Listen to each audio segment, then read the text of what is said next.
सर्वप्रथम भागवत जी के समक्ष जितने भी भक्तगण बैठे हुए हैं वे यहाँ से बाहर हैं, जितने भी भक्तगण आवाज सुन रहे हैं सभी को व्यासपीठ की ओर से हाथ जोड़ करके राधे राधे। जोर से बोलना पड़ेगा और जोर से बोलना पड़ेगा। आइए माँ दुर्गा भवानी को याद करते हुए प्रभु श्री बालकृष्ण का ध्यान करते हुए आज भगवान शिव की छत्र छाया में बैठ करके हम सब 7वें दिन की कथा में प्रवेश करेंगे। आइए, कल हम सभी ने नाना प्रकार की कथाएं श्रवण की। श्री सुखदेव जी महाराज राजा परीक्षित को बालक निकला तो उस बालक को विद्यावती को दे दिया कि तुम इसका पालन पोषण करना। जब विद्यावती इसका पालन पोषण करती है तो एक रोज नारद जी आते हैं और नारद जी के द्वारा विद्यावती को पता चलता है कि जिसका तू पालन पोषण कर रही है ये तेरे स्वामी है, तेरे पति देव है। क्योंकि गोस्वामी तुलसीदास जी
जब शिव भगवान शिव ने जब कामदेव को भस्म किया था ना तो कामदेव की पत्नी रति रुदन करते करते हुए आई, तुमने हमारे पति को मार दिया। तो भगवान शिव ने कहा, बोला तुम्हारे जो पति हैं यही द्वापर में कृष्ण के पुत्र बन करके आएंगे और तुम स्वयं सम्रासुर के यहाँ भोजन बनाने का कार्य कर रही होगी तो तुम्हें तुम्हारे वहां स्वामी मिल जाएंगे। सो विद्यावती को आज उनके स्वामी मिल गए। विद्यावती को बाबा नारद जी के द्वारा पता चला तो बड़ी खुशी हुई। धीरे धीरे प्रद्युम्न जी महाराज बड़े हुए। थोड़े दिनों में बड़े होने के पश्चात बड़े होकर के प्रद्युम्न महाराज ने शंबरासुर नामक इस राक्षस का वध किया है और अपनी पत्नी को लेकर के द्वारिका आ जाते हैं। तो श्री सुखदेव जी महाराज कहते हैं राजन कि प्रद्युम्न जी महाराज इतने द्वारिका गए और वहां से वापस आए, इतने भगवान के 16,107 विवाह हो चुके थे। भगवान के पूरे विवाह तो हुए 16,108, लेकिन प्रथम विवाह मैया रुक्मिणी के साथ में हुआ। तो उनके पुत्र हैं प्रद्युम्न जी महाराज। तो इतने वो अपने पत्नी को लेकर के आए हैं और वहां गए थे, तब तक भगवान के 16,107 विवाह हो चुके थे। श्री सुखदेव जी महाराज कहते हैं, राजन प्रथम विवाह रुक्मिणी जी के साथ में और दूसरा विवाह हुआ है भगवान का जामवंत जी की पुत्री है जिनका नाम है जामवंती जी। दूसरा विवाह उनके साथ है। परीक्षित जी महाराज बड़ी उत्सुकता के साथ कथा श्रवण कर रहे हैं। बोले, प्रभु हे गुरुवर, आखिर जामवंती जी का विवाह भगवान के साथ में कैसे हुआ? तो सुखदेव मुनि कहते हैं, राजन एक बार भगवान के पास एक राजा आए जिनका नाम था सत्राजीत। सत्राजीत के पास एक मणि थी। वो भगवान सूर्य देव का बहुत बड़ा भक्त था। तो भगवान सूर्य ने उसको एक मणि दी जिसका नाम है शैवंतक मणि। और वो कोई साधारण मणि नहीं है, वो नित्य प्रतिदिन 8 बार सोना देती थी। तो एक रोज उस मणि को अपने गले में धारण किया और भगवान द्वारिकाधीश के पास पहुंच गए। अब तो भगवान ने जब देखा तो भगवान कहने लगे, अरे सत्राजीत, तुम इस मणि का क्या करोगे? तुम ये मणि हमें दे दो। भगवान ने कोई स्वयं के लिए मणि नहीं मांगी, प्रजा का कल्याण हो, प्रजा का पालन पोषण अच्छा हो, इसीलिए उस मणि को मांगा। लेकिन सत्राजीत ने मना कर दिया। बोले, महाराज हम ये मणि आपको नहीं देंगे। भगवान कहने लगे, तुम्हारी चीज हमने तो बस मांगा, अगर तुम नहीं देना चाहते तो तुम्हारी मर्जी। सुबह से चला गया। एक दिन सत्राजीत का भाई प्रसेन उस मणि को पहनकर के शिकार खेलने के लिए जंगल में जाता है। वहां एक सिंह प्रसेन को मार देता है और उस मणि को ले लेता है। अब तो इधर जब उस मणि को सिंह अपने हाथ में लेकर के खेल रहा है, वहीं से जामवंत जी गुजर रहे थे। उस सिंह को मारा और उस मणि को अपने हाथ में ले लिया और ले जाकर के अपनी बिटिया को दे दिया। इधर सत्राजीत को पता चला कि मेरे भाई प्रसेन की मृत्यु हो गई। तो उसके मन में भाव आया कि जब मैं द्वारिकाधीश के सामने गया था तो उन्होंने मुझसे मणि मांगी थी और मैंने मना कर दिया। अब जब मेरे भाई के गले में उस मणि को देखा तो उन्होंने मेरे भाई की मृत्यु कर दी। यानी व्यर्थ का कलंक भगवान द्वारिकाधीश के माथे पर लग गया। जिनको पता नहीं, मणि से कोई लेना देना नहीं, उन पर एक कलंक लग गया कि इन्होंने मेरे भाई की मृत्यु कर दी। भगवान को रात्रि भर नींद नहीं आई। भगवान ने अपने कुछ सेनापतियों को साथ में लिया और पता लगाने के लिए चले हैं। भगवान वहां पहुंचे जहां प्रसेन मरा पड़ा था। वहां भगवान ने एक सिंह के चिन्ह देखे हैं, पैरों के चिन्ह। तो उनके साथ चलते चलते जहां सिंह मरा पड़ा था वहां पहुंचे।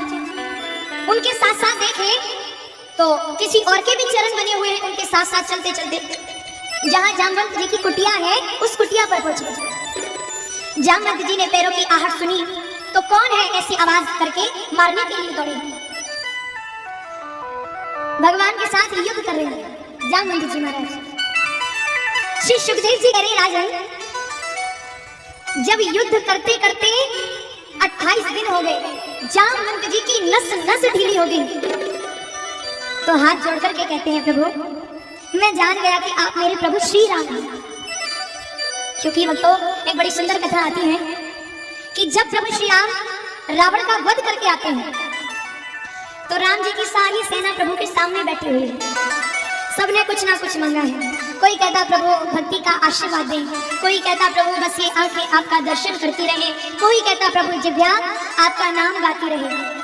सभी ने कुछ ना कुछ मांगा, लेकिन जामवंत जी शांत बैठे हुए, सबसे पीछे बैठे हुए। तो भगवान राम कहते हैं, अरे जामवंत जी आप कुछ नहीं मांगेंगे? तो जामवंत जी कहते, बोले प्रभु मेरी एक इच्छा है, एक भक्त होने के नाते। बोले कहो। बोले रावण की जो सेना थी, मैंने देखा कि उस सेना के अंदर कोई ऐसा नहीं था जो मेरे साथ युद्ध कर सके।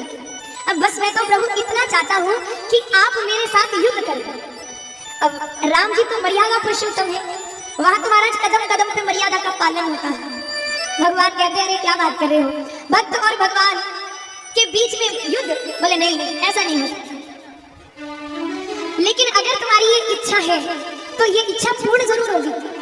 आज कृष्णावतार में भगवान श्री कृष्ण जामवंत जी के साथ युद्ध करके उनकी इच्छा को पूर्ण कर रहे हैं। हाथ जोड़ लेते हैं जामवंत जी महाराज, भगवान को कहते हैं, बोले प्रभु ये लीजिए मणि, ये मणि भी आप स्वीकार करें। और इस मणि के साथ साथ मेरी कन्या को भी आप स्वीकार करें, मेरी जो बिटिया है। तो इस तरह भगवान जामवंती जी को अपने साथ में द्वारिका लेकर के जाते हैं। बोलिए द्वारिकाधीश भगवान की जय।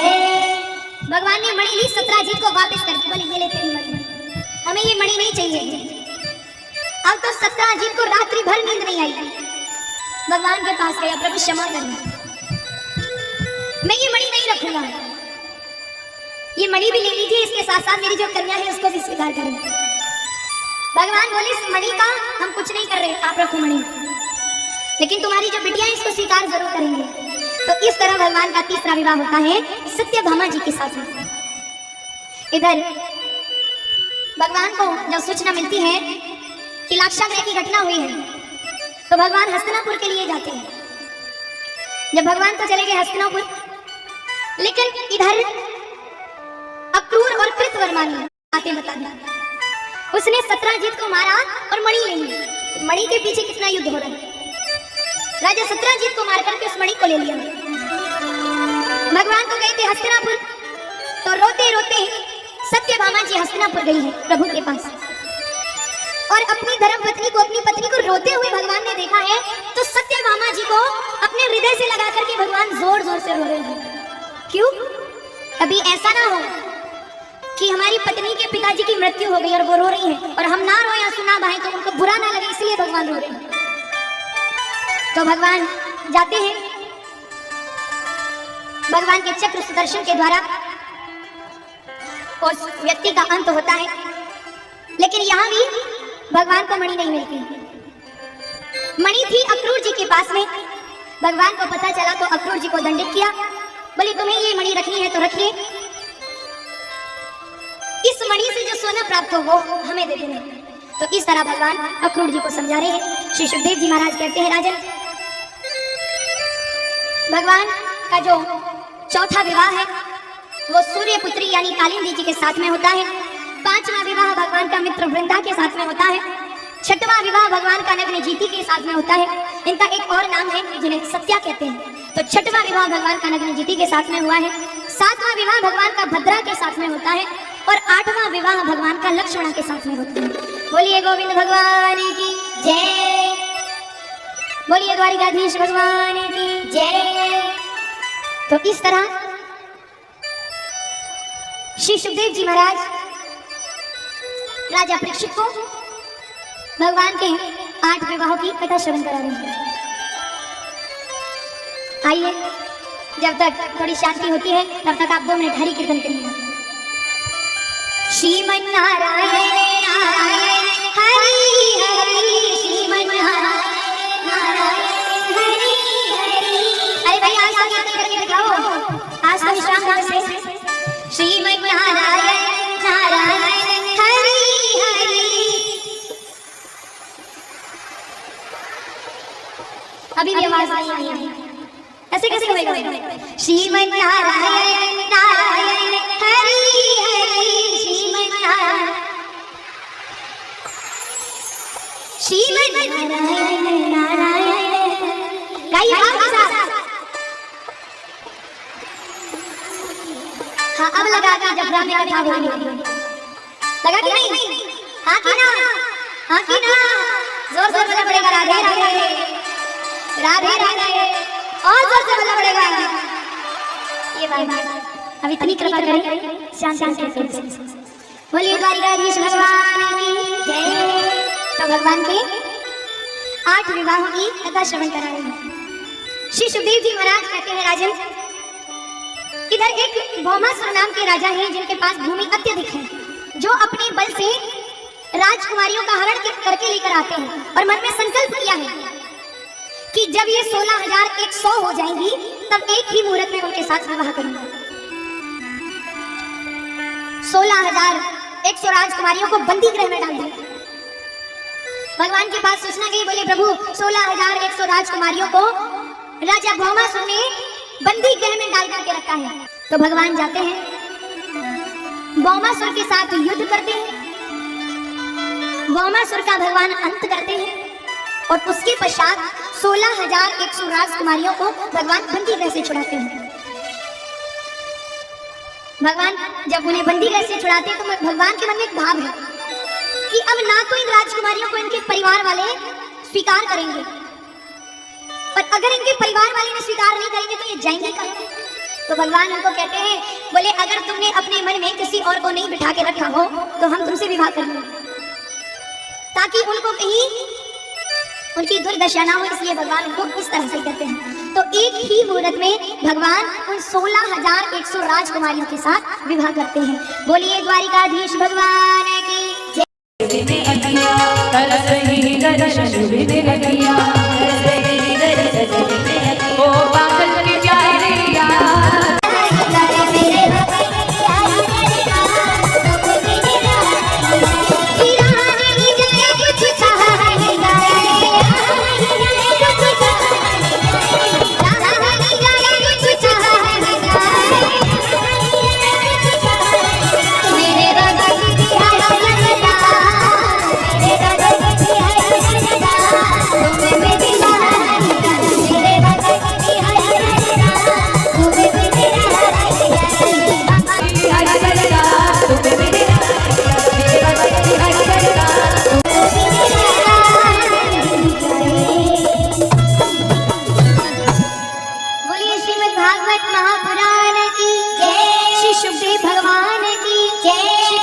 महाराज की जय। बोले आदि शक्ति मां दुर्गा भवानी की जय। शिव शंकर भगवान की जय। बोले संत समाज की जय। बोले भक्त समाज की जय। जय जय श्री राधे, जय जय श्री राधे, जय जय श्री राधे।